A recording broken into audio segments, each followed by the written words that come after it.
All right, guys, so today we're going to continue from where we left off last class.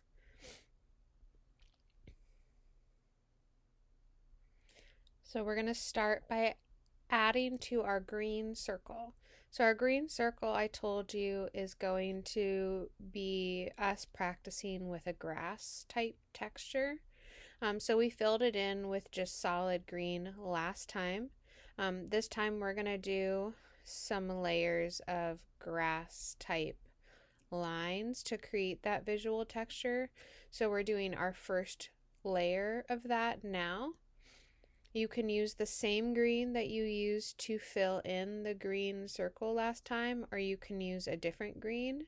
I chose to wet both the same lighter green that I used as well as a darker one, so I can use a little bit of both if I want to, or just stick with one. But you're going to fill your circle with little dashed type lines to make up little blades of grass.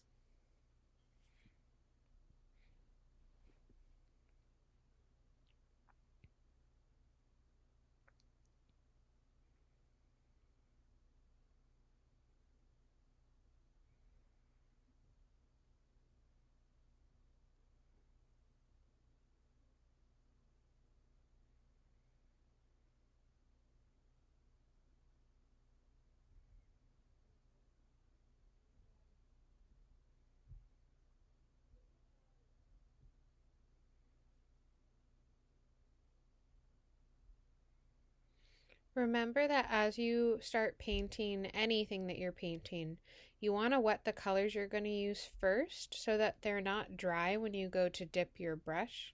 So in the second circle that we haven't touched yet, we're doing stippling. We're going to do several layers of stippling just like with the grass circle above, but you're going to start your first one.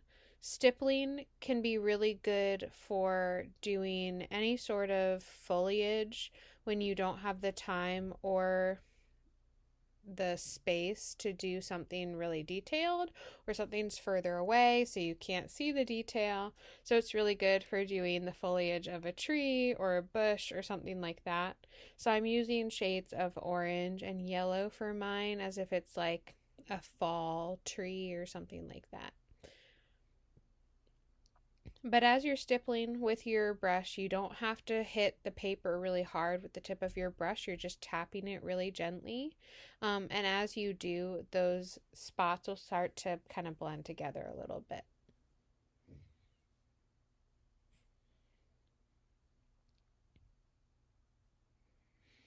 In the third circle that you have on your page, we're just going to use it to show how you can layer with watercolor, using the same color, starting with one or two applications and then adding more so that you can see how it can progressively get darker.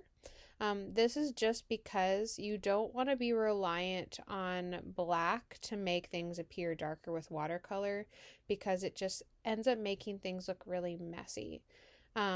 Unless you really, really need it. If you have to use black, you would rather mix a new color in the palette lid of the set to make it a darker version of the color instead of applying black. But before you even think of doing that, a lot of times it's good to just think about what you can do by layering colors on top of themselves. Now we're going to work on the door frame of the door. So last time we skipped it so that we could fill in the wall and the door without them touching and bleeding into each other. So I'm using brown, kind of like a wood color for my door frame. You could use another color if you wanted to. Door frames can be any color you want them to be. I just am going for more of like a natural look, which is why I chose to use brown. We are not going to worry about doing it wet on wet for this part because of how skinny the space is. So you can just work what's called wet on dry, which is where you have the wet watercolor paint on your brush and you're painting on a dry paper surface.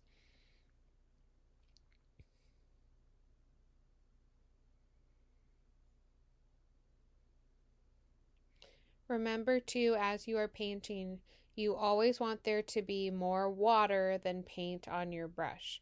That does not mean that your brush is dripping because it's so wet. It just means that you're just dipping your brush into the paint color that you've wet with your brush already, just a little bit, and then either dipping it back in the water or your brush is already wet, so you're just painting it onto the paper. You never want watercolor to look sticky or shiny or anything like that. It should be fairly muted. That's why you do layering. And that allows you a lot more options in your work. For the doorknob, we're going to use the same subtractive painting technique I showed you with the second cloud we did. So if you just gently scrub at that spot with your detail brush, you'll see that it makes the space lighter. It's never going to be quite the white of the paper, but you can get it pretty light. And then we're going to also paint in the ridges on these details we've added to the door. Because of how I've incorporated these details onto my door, in real life, those would be spots on the door where the edges kind of sink into the surface of the door a little bit. So they would fall into shadow where the flat top would be level with the rest of the door. So we're painting those edges in with blue or whatever color you use. You're going to use the same color you used to paint the door, just this time you're only painting these edges of these detail pieces. And by layering the same color on top of itself, it appears darker because it has a second application of that same color on top of the first one.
So what I'm currently doing is I'm adding a little bit of color around the edges of the door. The reason for this is because of the door frame. Those spots would also have a slight shadow to them. I'm imagining as if the light is kind of directly in front of this door and wall, because it would still be kind of casting down. There would be some shadows coming from around the door frame. Not super strong, but enough that it's not exactly the same muted blue as the middle of the door.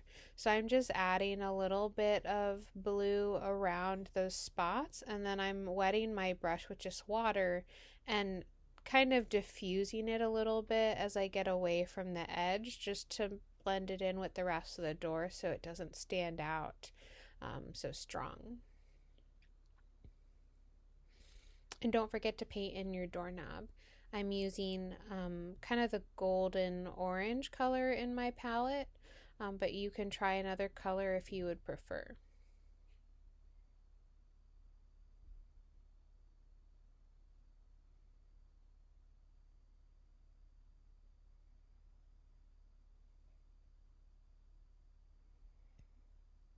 And if you didn't get a chance to finish your bricks, this is a great time to do so, because I'm going to finish mine because I am a little slow and I didn't get a chance to finish last time.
I'm just going to paint in the top of the door frame that I didn't do earlier. I was trying to stick with the same idea of not painting them in there because I didn't want it where everything was touching, so it would mess up how clean everything was painted. So I'm going to hop back over to the orange circle I have, and I'm going to paint a line and only paint the area below that line so that I can see how it looks different when I add that layer on top compared to the section that's left behind.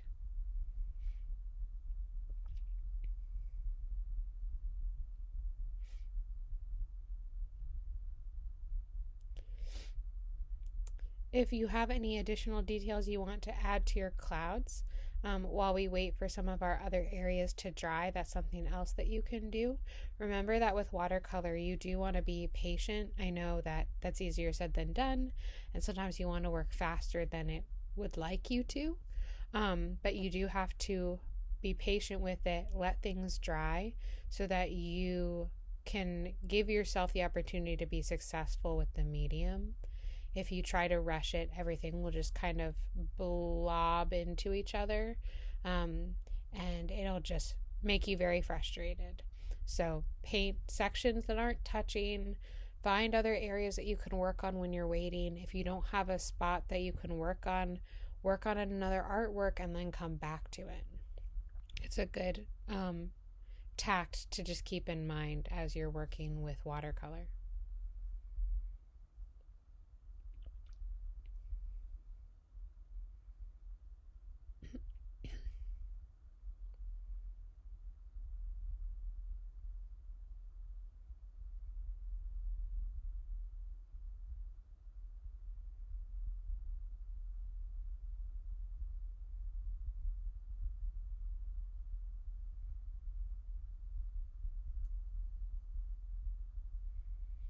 And then if you haven't painted in on your other cloud that we created using the other subtractive method of removing paint with a wet paintbrush, you can do that as well. You'll find that as you try both of these, you'll figure out which you like the look of better, and that will end up being the method that you probably gravitate towards more.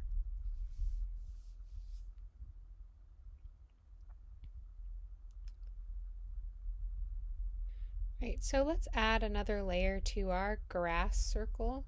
So I'm using a slightly darker green this time just to add a little visual contrast.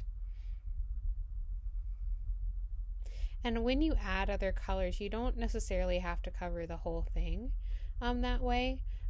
You can just do a part of it, but sometimes it just adds another level of texture, and it makes it more visually interesting when you have a little bit more going on, so that it doesn't read really flat. And if you think about it too, there are always areas that might be darker because they're covered in shade, or sometimes there are lighter patches in grass than other spots.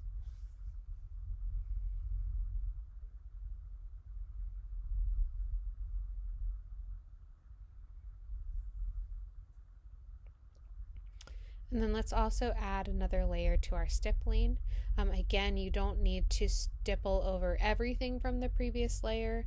Think about maybe if there's an area where you want to add a darker, like almost like a more vibrant layer, or maybe it's an area that's more in shadow so it appears darker.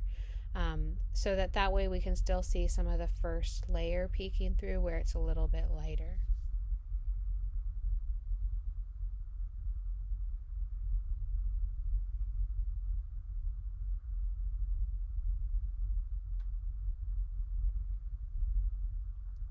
And then I'm going to do another layer to my third circle. So again, I'm making a line and then I'm only painting below that line. So you can see how adding those layers progressively just makes everything read as darker and richer just by putting the color on top of itself.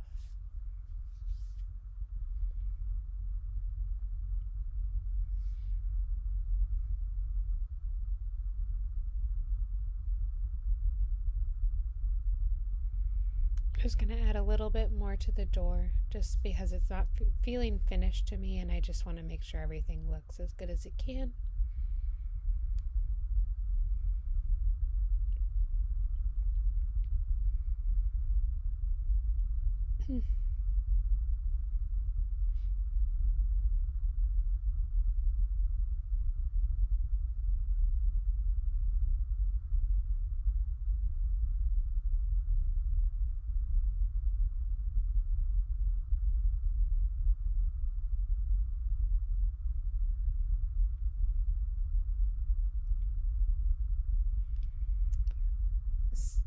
So I'm also going to add a little bit more to my stippling.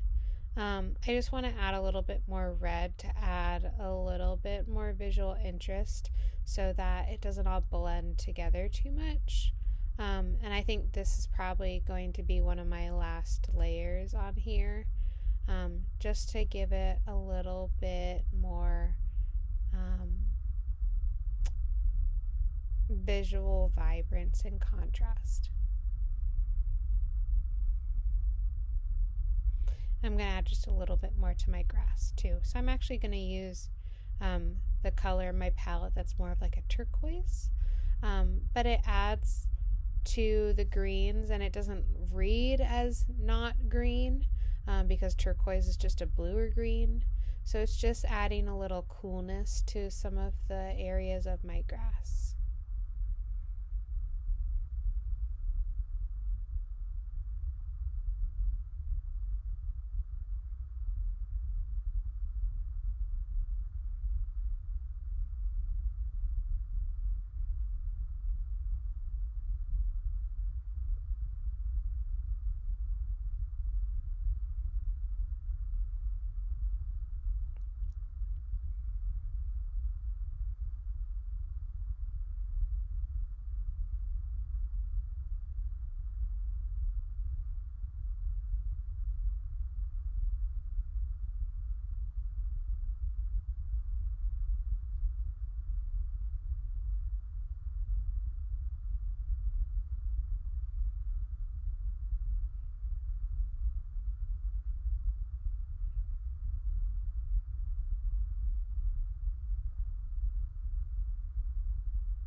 Then I'm going to do one little last sliver on my final circle.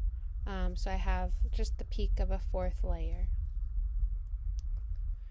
So we're just going to finish up on this with just a few final details that are optional, but you could add just to give a few little unique bits to your work. The first is something you can consider with brick is using a little bit of stippling to add texture to the bricks. It is not something you have to do, it's just something that you could do. I'm just giving you ideas based on some of the techniques I'm talking about. I even used stippling a little bit on the clouds when I was adding just little bits of color that I then went over with just a wet paintbrush to spread and just soften the colors. But stippling just allows you to think about the texture you might see on the surface of a brick. You could also add things like wood grain. So I'm doing that since I chose to go with like kind of a wood color for the frame of my door. So I'm adding just little lines that kind of imitate the grain of wood and how that might look.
And that's it.